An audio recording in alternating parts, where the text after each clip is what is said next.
Hey, this is Rod Woodson on week 8 and laying the wood. And normally JT the Brick is with me and he's the main host, but he went on vacation because after the Raiders, the way they played, he needed a break. He needed to go out there and refresh himself and get a little golfing and some ocean in. So, with that being said, it's only going to be me this week in week 8. And we're going to start out by seeing who are the best teams in the AFC.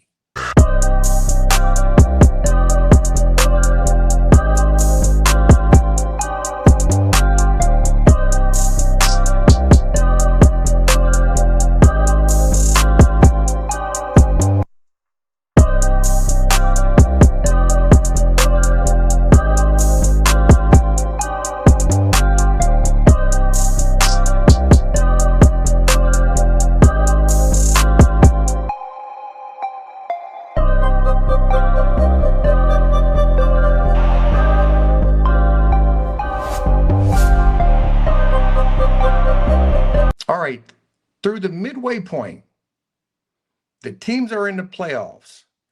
In the AFC South, it's the Colts. In the AFC North, it's the Steelers. In the AFC West, it's the Denver Broncos. In the AFC East, it's the New England Patriots, believe it or not.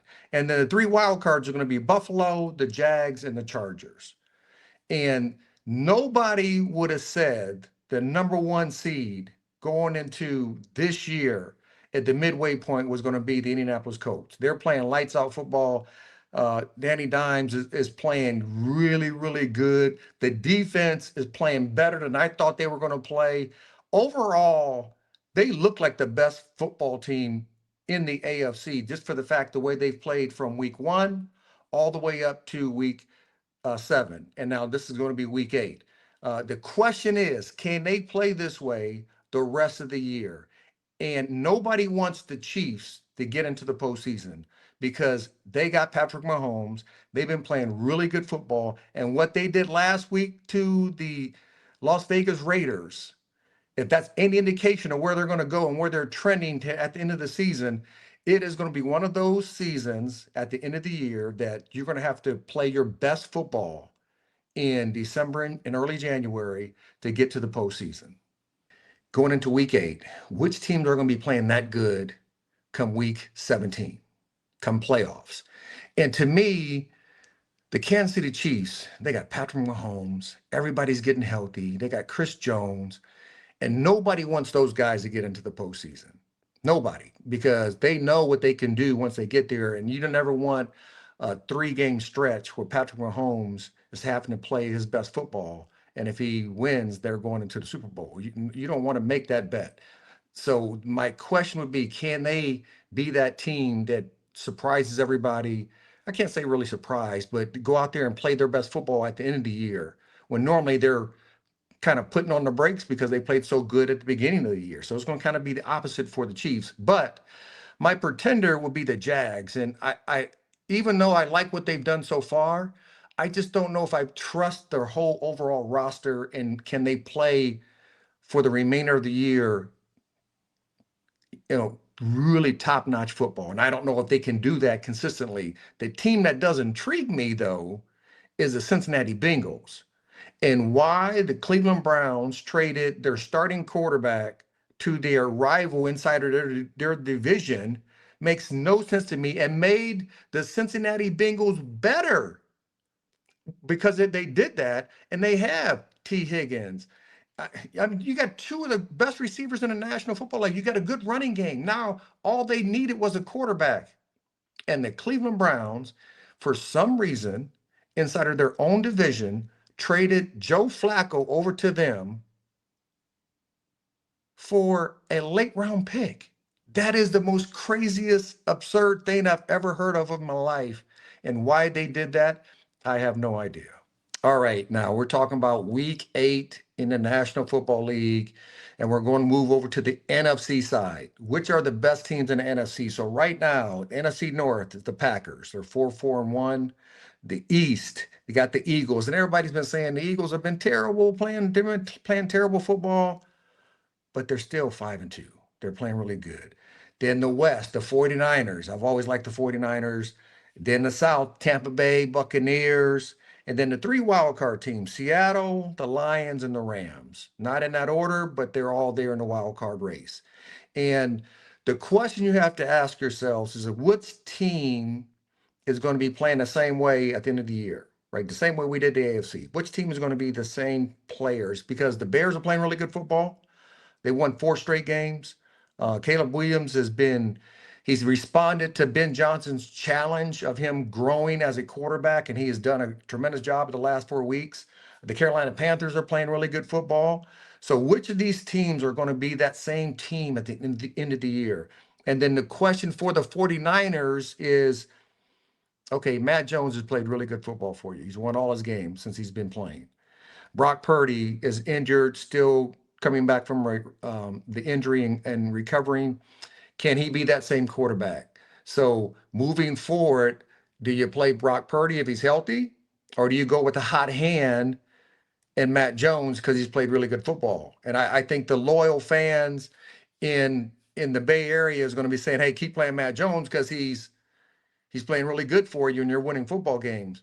But Brock Purdy, when he's healthy, and the reason you gave him a bunch of money is when he's healthy, he plays at an elite level also. And that's a good dilemma to have if you're Kyle Shanahan as a head coach, as an organization. That's a conversation that you love to have in any organization, that you have two quarterbacks that can really play really good football, and they both have been very positive on the field this year. But let's say this. The Tampa Bay Buccaneers, I don't think is fake, because I think Baker Mayfield is a tough, gritty quarterback that I think they can stay the course. The Lions, I like what they're doing. Seattle, I like what they're doing.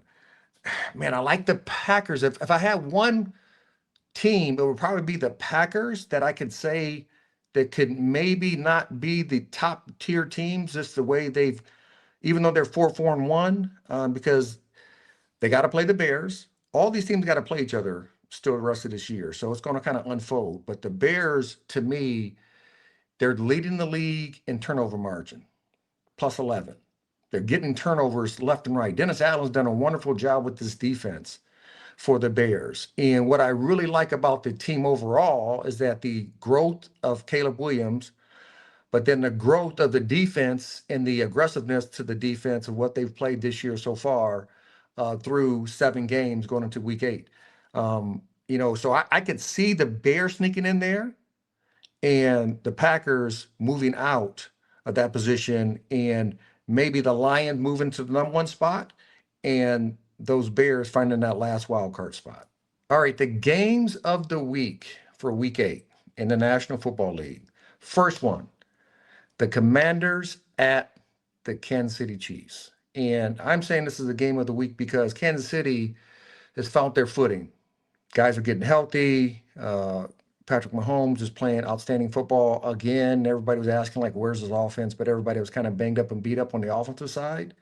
Defensively, they've gotten better and better and better. But for the Commanders, no Jaden Daniels. He's not going to play. So you're going to have Mariota. But they have to play good football. They have to find their footing if they want to have that same feel as they had last year. And I know, obviously it's just week 8, so you got a lot more football left after this game, but you want to see what you have collectively. And I think this is going to be one of the great tests for the Commanders, playing against the Chiefs team that's played very good football for the last several weeks. Also, the next best game in the National Football League might be the best revenge game in the National Football League, is the Green Bay Packers going to the Pittsburgh Steelers. And you got to think about Aaron Rodgers played for the Packers, and in his prime time of his heyday of his career, they drafted another quarterback to take his place, and he goes on to play some of the best football of his career after that, just to prove a point to them. And he goes on, leaves, goes to the Jets, doesn't work out that well. He comes to Pittsburgh. And I said this at the very beginning of the year. I thought the Pittsburgh Steelers, if they got Aaron Rodgers, was my dark horse team, because they went all in on defense. right? By getting Darius Slay and getting Jalen Ramsey. You got Patrick Queen. You got all those guys on the defensive side, but then they got Aaron Rodgers. And I think that helped them solidify the roster itself. So to me, this is a really good game to see because every player who plays in the National Football League, if you leave a team and you come back and play them wherever it's at, you want to play your best football. So Aaron can say it's not a revenge game, and maybe it's not, but he wants to have a great game against them. And he wants to play, he wants to have 400 something yards, 3 tubs, right? And to sling the ball all over the place to let them know what they had while he was in Green Bay. And he didn't choose to leave on his own accord. They let him leave. And that's one of the reasons most players had that little, we don't want to say animosity, but you have that little, I'm going to show you that you should have kept me. Because even in my highlight of my career, the end of my career, I'm still playing at the top of what it looks like to be a quarterback in the National Football League, and Aaron Rodgers has proven that. So this is going to be a fun game to watch, just to see how Aaron plays against his old team, the Green Bay Packers. All right, there's 2 players that I want to see have really good games this week and see where they're trending. Drake May, the quarterback for the New England Patriots, is going to play the Cleveland Browns. I know the Cleveland Browns are 2-5, but their defense is good. Right, their defense can get after any quarterback in the National Football League. So Drake May, I want to see you play against this style of defense on a consistent basis. And if you have that same game that you've been having in the previous weeks, then my respect factor is going to really rise up because I know Cleveland can get after you. But Drake May, let's see what you can do against this defense with the Cleveland Browns. Then secondly, TJ Watt. TJ Watt, and I know we've been talking about Aaron Rodgers, but TJ Watt has to have a big game on the defensive side for the Pittsburgh Steelers against Love and not giving him that time to sit back in the pocket and trying to find open receivers. And if we can find, if TJ Watt can be his normal self, just go out there and play the way you normally play and ball out, then TJ Watt is going to have a big game. And then the Steelers might end up being 5-2. And with that being said, it's going to come to the conclusion of our week 8. And me and JT the Brick, we're going to reminisce about some old stories, some old players that I played against, and some of the lists that we think that do you belong on it or don't you belong on it.